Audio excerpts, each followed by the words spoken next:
కోరి నియమమే దాటినా కష్టమే సేద తీరే నేస్తమే నోచనా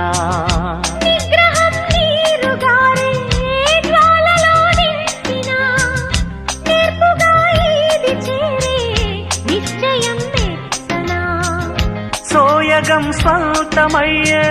స్వర్గమై చేరవా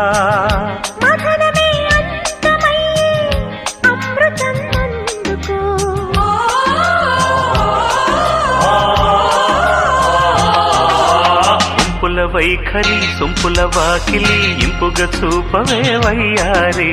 వెల్లువ మాదిరి అల్లరి ఆకలి ఎందుకు పోకిరి చాలు మరి మోవిని మగతావిని ముడివేయనియవా